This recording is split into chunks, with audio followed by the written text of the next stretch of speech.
Good afternoon. This is Jason Medlock. Once again, I'm your host of Expansion of Consciousness. And Jassy Jackson is our guest, Reiki master, a spiritual leader. Also, she's a conscious leader as well. She doesn't have that in her bio, but she is because she works in all these different modalities. She understands the importance of the mind. She understands the importance of being in the moment. But Jassy is a wonderful, wonderful light, wonderful, wonderful spirit. We'll get to know her here pretty soon. I'm gonna bring her on, but I want to welcome you guys back to another show, and thank you. This is the last show of the year, and we'll be coming back in 2024. So I wanted to end it with a bang, and I think that we have just the right person to do it. Also, the Empowered by Consciousness, we're still doing well with it. Go pick that book up for the holiday, buy it for a friend, buy it for a loved one, a spouse. Uh, Only one reason you should do it is to feel that appetite of curiosity for the spiritual curious. You want to check that book out, Empowered by Consciousness. But Jassy Jackson, Jassy imagines a world where people are not in constant pain or anxiety, where they're able to live the present moment without guilt or worry, and to be able to dream for things that they like. So, Jazzy's teaching demonstrates the tools that can be effective, the tools that can fulfill your life and help you live a peaceful life with joy. Jazzy's hope is to enhance the human experience by introducing alternative sources of healing, divination, and healing instruments that are conducive to reaching our higher selves. With a master's in science and psychology and over 15 years as a leader, Jassy has honed in her purpose and empowered others to shine a light on their existing path. And we know that when we are able to gather a level of knowledge, whether it be from Western education or Western medicine, and when we integrate this with our Eastern learning and Eastern modalities, we're able to offer a broader package to our clients and even experience it at a higher level for ourselves. So without any further accolades, I'm going to go ahead and bring on Jassy Jackson. How you doing, Jassy? I'm doing great. Thank you so much for that wonderful introduction. And I'm so honored to be the last guest of the season. Oh, that's awesome. And, we, again, you and I talked in the back office, we talked about how our schedules get packed with the shows. And we do this because we want our audience to experience different people and different methods of healing and how to overcome things. But then we get jam packed with our calendars. So I want to make sure that I cut it off early and I can just look at the schedule for the next year. And I know you feel the same. Yes, absolutely. We're getting ready for winter, right? Ready to go inward, ready for the death cycle. So, absolutely the right move to do right now. Yeah. Okay, so you are a very, very talented spirit, light. I call it a beautiful light. And I wanted to ask you, what was the catalyst that propelled you into the world of spirituality and energy healing? What happened? Yeah, that's a great question. Thank you so much. I always knew that I wanted to help people and that I wanted to be a presence in this world. And when we set out our goals, we often think that it's going to shake out in a certain way. And oftentimes, when we're walking that path, things happen and we're not necessarily paying attention to the signs or the pain in our body or whatever the case may be. And that was exactly my story. I was sobbing to work every single day. I had the biggest office in the building. I was pretty successful to be in my late 20s, early 30s, with the biggest office in the building with a master's in psychology. And I really wasn't paying attention. Like I thought I was doing the things that I wanted to do. And I had this nice little checklist of things that society said I should be doing, but in reality, I had so much pain from head to toe. I had fibromyalgia. I had migraines every day. I was sobbing every day. And there was no real reason for it. And it wasn't until I started doing Reiki, somebody had told me about Reiki. They had experienced it at um, they went to AA, or they went to a center for to recover as an alcoholic, and that was one of their treatments.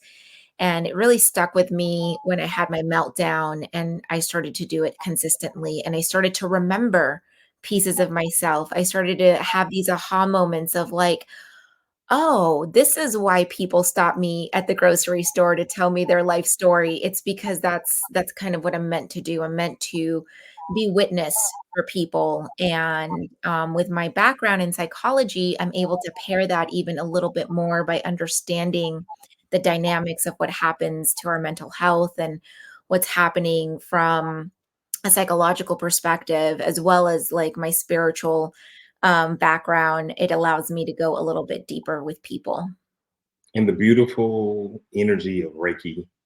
I love that modality. It really, really helps you become more balanced. You can use it to heal certain mental aspects of the avatar, physical healing as well.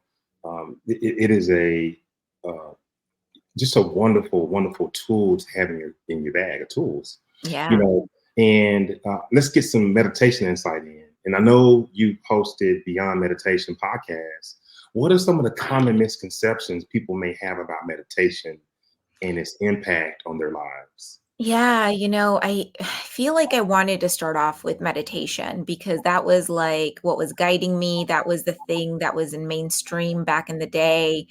And I think that the biggest misconception is that it looks the way that it looks, right? Sitting on the floor, cross legged, and trying to empty out your thoughts. And in this fast paced world, it was not possible for me. And so it is these days because I have a lot of practice. But what I didn't know was that there are so many different types of meditation. When you go out on a run and you are either walking in nature or running in nature, oftentimes that is a form of meditation because you're not necessarily thinking about work, you're not necessarily thinking about your everyday thoughts.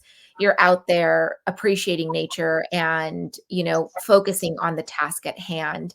You could do something as simple as, lighting a candle and staring into that fire. Yes. That meditation in itself.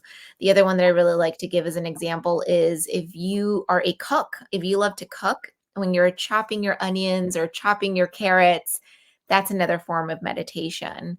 The point is to uh, invite thoughts in, but to bring your thoughts down into your body and then see what comes up. Like hush down the everyday chatter of like, oh, my to-do list, so I have to get eggs or whatever the case may be. Having this like practice of just bringing those thoughts into your body and then allowing for whatever comes up to come up, because that's usually what your body or your soul wants to kind of discuss or call attention to. And then just like you, I wish I would have started off with meditation first. I came back to meditation because I knew I needed it to be proficient in other modalities I was working in. Meditation is the base of when you prepare to do Reiki or when you're doing Reiki.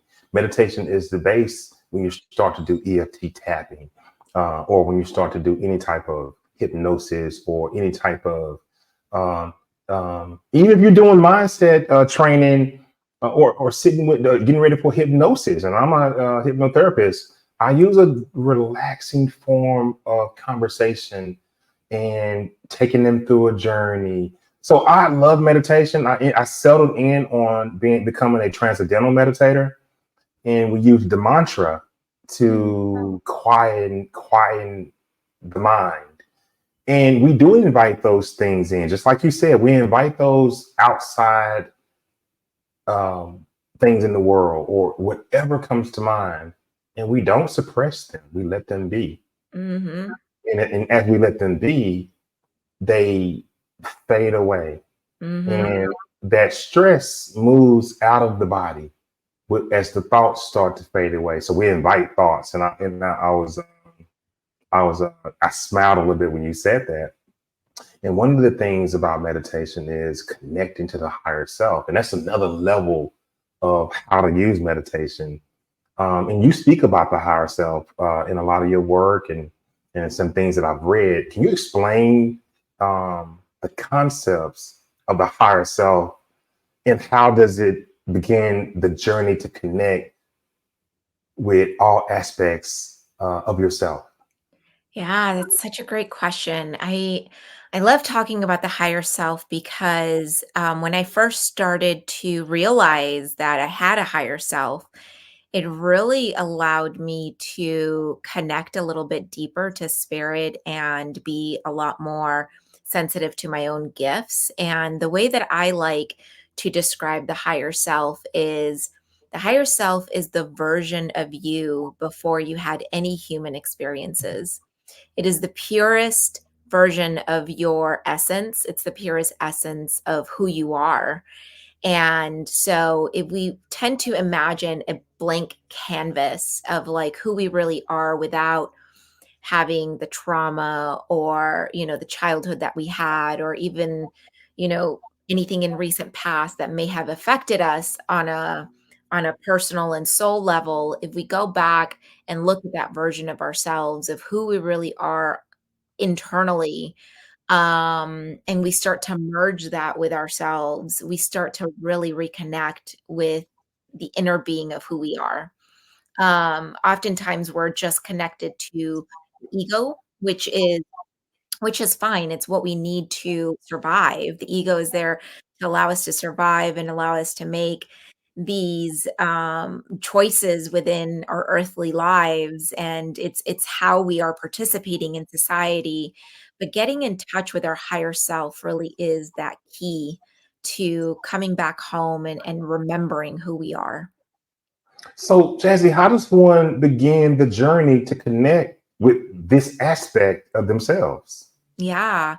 I think that acknowledging it, just by purely acknowledging it and being open to that possibility, I think you start to kind of feel it within you inside of like, I like to think of it, it's like at the bottom of my heart, like right where my solar plexus begins.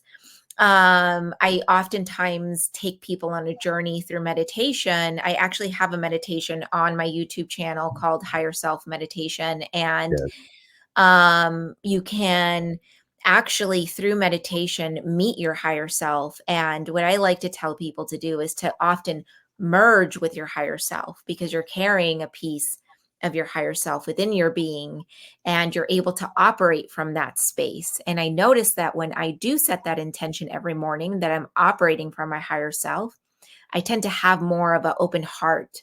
I tend to have more compassion and more self-love, and I tend to make decisions at a slower pace because I'm a very fast-paced person. I make decisions very quickly. I'm a manifesting generator.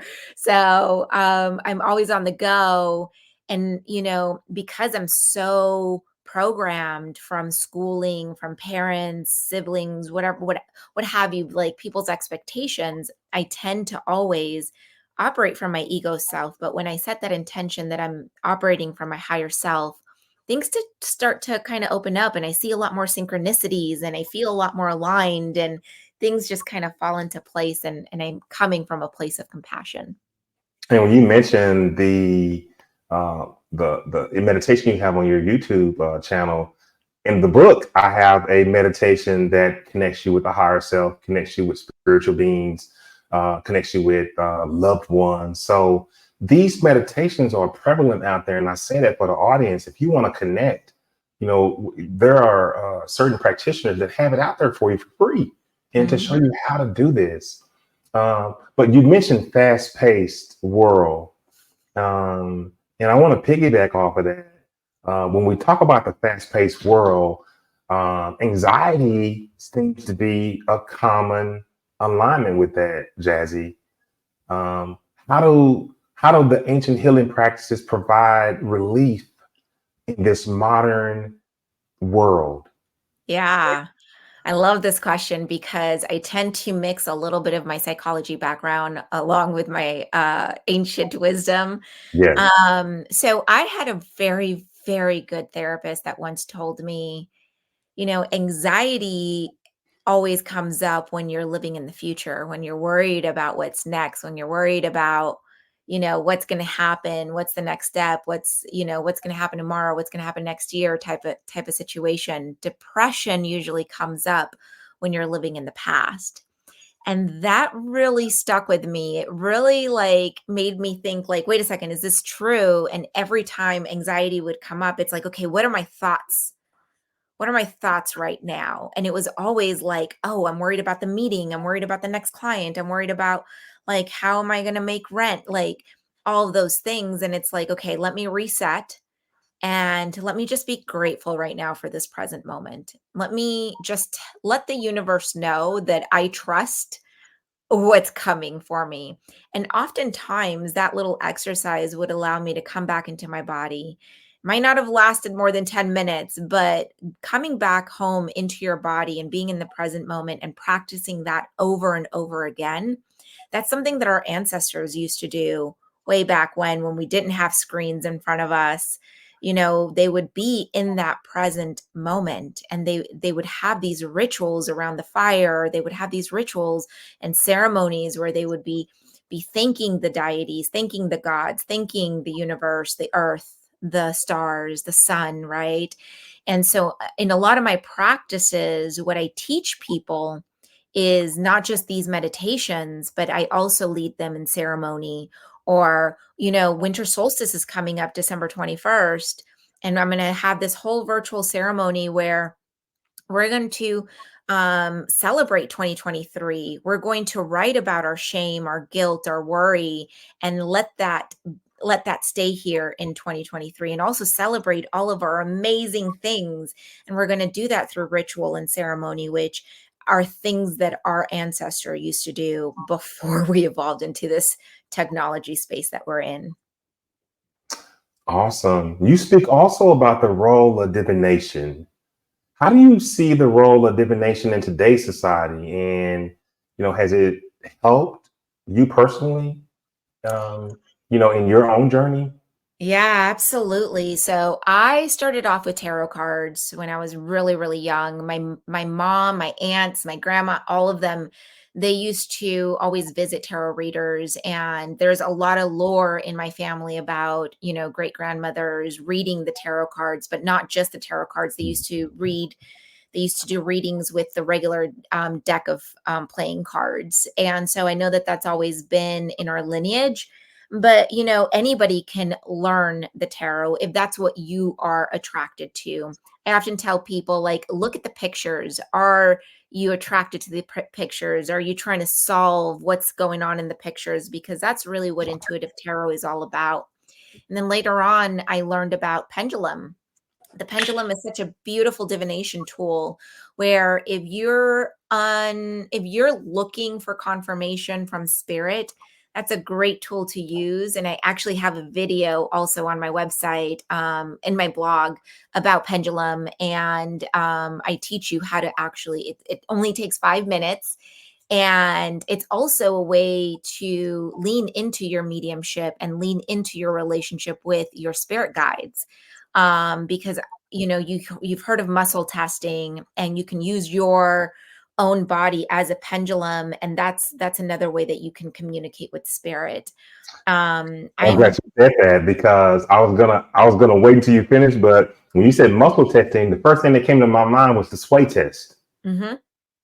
Yeah, Yes, totally. The sway yes. test. You can absolutely look that up. Muscle testing, you can look it up as well. I have a friend that literally does it with a finger. She'll ask a yes or no question. And if it's a yes, right, it won't, you can't go through it. But if it's a no, like your hand will give. And I thought that was so interesting. I was like, I'm gonna try that. I was like, that's a great way instead of me trying to like sway myself in middle of a grocery store or something like that. But I think it's such a great tool. I mean, even like tea leaves, like I tried doing tea leaf reading. I was like, this isn't for me. So I ended up moving on, and now I'm learning how to do bone throwing. But There's so many different types of divinations. I would tell people to, if you're looking for a deeper connection with spirit, if you're looking for a deeper connection to your higher self, and you're wanting to learn these things, it's not just the tarot, or oracles. You can absolutely do tea divination. You can absolutely do bone throwing. You can do pendulum. There's so many different types of divination. It's all about experimenting and see what calls, and to listen to what calls to you. It's fascinating how you're able to mix and match the modalities, using psychology, and this meeting up with spirituality. Just the mix of those two.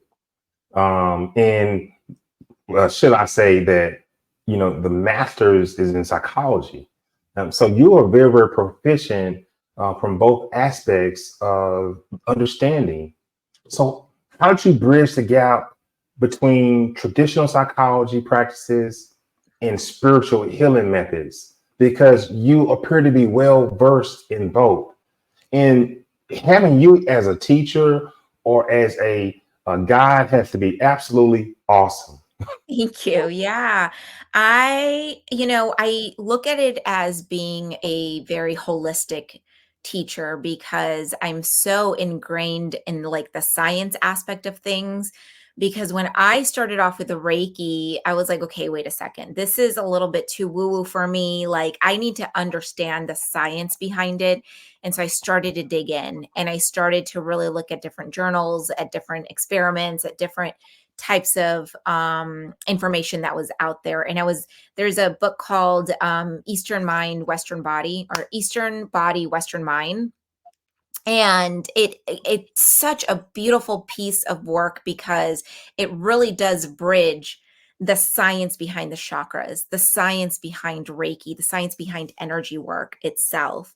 And so I take the studies that I had in the university, and I'm really able to hold some deep space, because what I find oftentimes with people that have just a Reiki certification, I know that they're out there doing the good work, but the missing element is what we call in curanderismo, what we call la plática. And la plática really is something that is embedded in all of in therapy itself. It's why therapy is such a huge field, because just talking about your problems, just bouncing it off someone, and really having someone that knows how to actively listen and knows how to hold space for that person is healing. Telling your story over and over again is healing. Having somebody witness who you are and what you're going through in this world is pure healing. And to pair that with the energy work and channeling the Reiki energy, or the shamanic energy, alignment energy, guided energy medicine energy, it allows me to really provide a holistic kind of service, because I'm pairing kind of some of the cognitive things along with the energy work. And it just strikes a chord in my mind of ancient meets modern. And that in itself is an interesting topic, an interesting statement. So how do you strike a balance between the wisdom of ancient spirituality traditions and the demands of our modern lives? Um, I laugh We have time. because We have time. I I still try to figure out that balance, because there are times, for example, in the last year, I really dove into this program where I was apprenticing with a shaman, a shamanic practitioner, and I was learning, the indigenous ways. And it really took me to one side of the spectrum where I was really deep in the spirituality. I was really like kind of off in the clouds, if you will. And there were several times where I was just pulled back into like the 3D world, the everyday world, and seeing like feeling that vibration, and being like, oh my God, Like, okay, I've been off in the clouds. Now I really have to pay attention to this. And then I'm like back swung into the other side of the pendulum. And what I have found out, and this is kind of something that I've been saying for a few weeks now, when I'm talking to in general with different types of people, is what I have found out is that, or what I've validated is that it's all about moderation, right? I think that just like food, exercise, like all of those things, like if you do too much of it, you kind of find yourself off kilter, off balance. And I think coming back to the middle, everything is about coming back to the middle. I like to think of like, even when I was doing my Reiki studies, one of my biggest intentions was to get rid of my ego. Like, I want to lessen my ego, I want to quiet my ego. And I kept saying that and doing that. And what I really realized is that, like, the ego is there to protect you. The ego is there for a reason, for me, for in this human experience. And so I had to come back to the middle. And so it's really all around mindfulness and understanding, like, am I living in the present moment? Am I overcommitting? Do I have really clear boundaries in terms of, like, what am I saying yes to? And am I putting in that daily practice of whether it's meditation, breath work, yoga, whatever the case may be? Because if I go days and days without that, then I'm right back into the modern times of, like, the hustle and bustle. But I really need to have that balance within my life. The death of the human ego. Mhm. And it's so fascinating when you talk about the ego, and how it's connected and tied to us. The book by Ram Dass, Be Here Now. And I think that maybe you and I talked about this book before. It's a blue book, and on the inside of it, it's almost like, the grocery paper type paper. Mhm. Everything is written on that paper. It's a beautiful book, Jazzy. Be Here Now. And it talks about the death of the human ego. And all this is intertwined in psychedelics. And when you get to that chapter, you got to let me know I in will. the book, because I speak directly to the ego in psychedelics and how to come face to face with it, like I did, and observe it. And it made me sick to my stomach to see me acting this way. My ego was so much powerful than I even thought. But it's an interesting concept. It can throw us all to another conversation. But I want to stay with the shamanic practices that you were speaking about, because those practices are often viewed as mystical and, sort of out of reach for the average everyday person. So how do you make it accessible, Jazzy, and relevant to the everyday individual? You know what I find kind of funny is that it really isn't inaccessible to the everyday person. It really, like, when I ask questions to certain people, they're like, "Oh yeah, I do have some of those practices." Like, something in our lineage has been passed down from generation to generation, whether that's like making your own tea when you're like cold, when you have a cold. Like, there's certain things that we're putting, the way that we make soup, maybe like a recipe or whatever the case may be. We might be using, like, I know in my culture, like, Vicks is like the thing, the holy grail to everything. But at some point we were making that by hand. We were picking off, the leaves and the plants that were the healthiest for us. And we were putting that into concoctions for our health, right?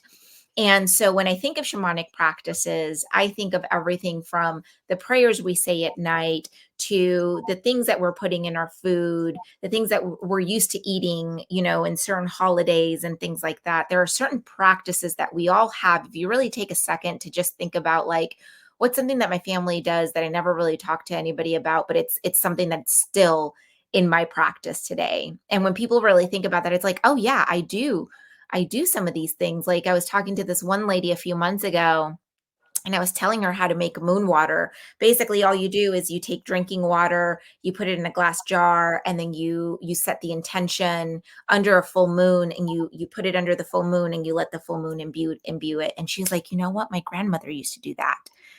And so now she does it, right? And so if you really think about it, there are probably things that are within your lineage. But the way that I also like to make it accessible is if you visit my Instagram, I have tips there. I also have a Patreon where I literally teach things like the moon water, like making the moon water. I just recently did a boundaries class where I taught people about not just how to say no, but how to say yes to yourself, but also about energetic boundaries. And so those are all kind of some shamanic concepts that I teach and I share with my community. You know, and we have to battle this as practitioners, the skeptics, when it comes to energy healing or alternative therapies. We battle this, and we approach people and we talk to them about it, but it's not mainstream. And what's so beautiful about your knowledge is part Western and part Eastern, and you're able to give two scenarios on how to approach different ways to heal a person who may be approaching you. But how do you approach the skepticism? And have you ever converted a skeptic of some of the things that we do for a living? Yeah, that's such a great question. I don't ever go out like setting um a goal to convert anybody into anything. I want to go back to your comment about, looking at your ego and being so disgusted and Hmm. like, a lot of that when what I like to tell people is, for you back then, like you just have to love yourself for where you were at in your developmental stage, right? You didn't know any better. That ego came from somewhere, from for some program that you had, whether it was the way that you viewed success, the way that you viewed other people, the way that you viewed yourself, right? And so when I take that concept, right, I it's not my job to convert anybody. All I can do is be an example in the world and share what I have to give. And if it resonates, that's awesome. I am more than happy to share and talk more about it and go more in depth. If it doesn't resonate and it feels like work to me to try to convert someone, then that's just not that's just not for me to say or for me to convert anybody, because I believe that the people that do come to me and are ready for it really are looking for something, or really are open to it. Right? Everybody's at a different stage. Everybody is living their own reality, and they don't necessarily have to be in my reality. I think that when they're ready to be open to some of my teachings or some of my wisdom or knowledge, then that's when I kind of appear in their lives. I have had skeptics. I'll give you an example. I had this one gentleman come into my office to hook up my internet, and he saw my space, right? I have like Buddhas everywhere, and I have you can tell that I have like this Reiki room. It looks like a masseuse room. And he's like, "Oh, are you a massage therapist?" And I explained the whole thing. Like, And he no. kind of he kind of took a step back, and he was like, "Huh." He's like, "Well, but don't you," he said something to the effect of like, "It's pseudoscience. It's not like it's not like it's not real." And I said, "Yeah, but when people come to see me, they feel so much better and their angst and anxiety go away. And so isn't that kind of the point of going to see somebody anyways?" And he was kind of like, "Oh yeah." He's like, "I guess if it is a placebo effect, and it works, then I guess." And so I wouldn't say I converted him, but one of the things that he did say before he left was that he was going to contact his girlfriend's friend who started doing Reiki to kind of investigate this more. So I planted a seed, which is always my goal. Like, I'm going to plant a seed. I'm going to tell you a little bit about what I know and how I live my life. And if it resonates, then awesome. And if you go out and you try to look for more information, then blessings to you, but I don't ever try to like get anybody to see my point of view. Wow. It's all about inner harmony when you are practicing and working in these modalities. And when people come um, to you with their own paradigm of the way they see things because of their construct or how they grew up, you could say something subtle to sort of jog their memory or to intrigue them, or they're just not ready. But Yeah. with someone with your diverse knowledge, from shamanic practices to Reiki, if someone were to start their own journey towards inner peace, like today, what would be the first step, or what would be the first practice you would recommend to them? Oh, that's so hard because it's so personal. And my biggest recommendation would be to don't stop at the first thing that you try. Yeah. Because for me, the first thing that I tried was yoga, and yoga was not for me. I had so much pain in my body, and I said, okay, well, spirituality is not for me. And then I was like, okay, well, let me try meditation. And that didn't work. And I was like, okay, spirituality isn't for me. And then I tried Reiki, and I saw so many colors behind my eyes, and I got to get in touch with my inner being, and I felt all the stress and anxiety melt off of me. And I said, okay, I think spirituality is for me. What else is out there? And so I started to feed my soul with breath work, divination, moon circles. My biggest recommendation is try multiple things, because something will hit, something you will resonate with something, but you will not resonate with everything. Wow. Absolutely beautiful. And I guess the last thing, share with the audience any specials you may have, any programs coming up, any freebies, a parting last word to the ladies and the gentlemen who are out here, trying to get to know Jassy. Would you like to share anything else that can help people know where to find you and know exactly what you offer to the world? Yeah, absolutely. So, like I mentioned earlier today, I have a winter solstice celebration coming up on December 21st at 4 p.m. Pacific time. It's going to be virtual, so you can join from the comfort of your home. We're going to do a full ceremony around releasing 2023 so that you're ready to manifest in 2024. I'm going to be doing a new moon circle January 11th as well, so that we can start to put our vision boards together and start to manifest what's next.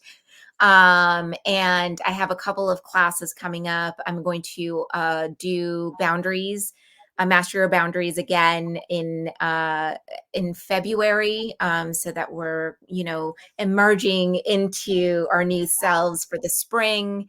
And I would encourage you to follow me on Instagram, Crystalina Vortex. I announce a lot of my upcoming events there. And of course, my website, www.krista-luna.com. And I also have a new YouTube channel called Sacred Arts. And I love her photo on that actual YouTube channel. Just the peacefulness and the colors are so vibrant. Thank you. Yes, yes, indeed. I am so glad that you came on. I had a wonderful time when I came on your show, but I knew that I wasn't letting you off the hook that easily. And thank you for understanding my son's graduation. Yeah, this is wonderful. And I want to present different people that can touch the audience, and you may resonate with that one person. But I want to thank you for coming on, and we really appreciate you. Thank you. This was a great time. I know we can talk forever about all these things, so I'm happy to have been a Well, guest. that just saves it for you to come back the next quarter or the next few months or whatever. We just kind of give them a little bit. And when you're coming out with something, you got something coming on, and you like, Jason, I need to come on. I need to talk. Just let me know. And it's always Likewise. open for you.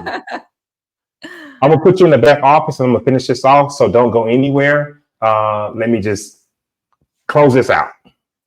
Okay. Jassy Jackson, Reiki practitioner, And she's a very, very, very strong presence in the spirituality community. Someone who understands how to blend in the traditional psychology practices of American, Western academics that meshes with ancient tradition and shamanic practices. But thank you for allowing me to present Jassy in the things that she does and the modalities that she practices in. And the expansion of consciousness, this is what we do. We bring people on, we share experiences, we share stories, and we always have practical things that people can do to improve their lives. And I want to thank you guys for, again, logging on and clicking subscribe. We all want you to do that. Much appreciated. So we're going to close this thing out, and we'll see you the next time. Have a good day, and we'll see you soon. Bye now.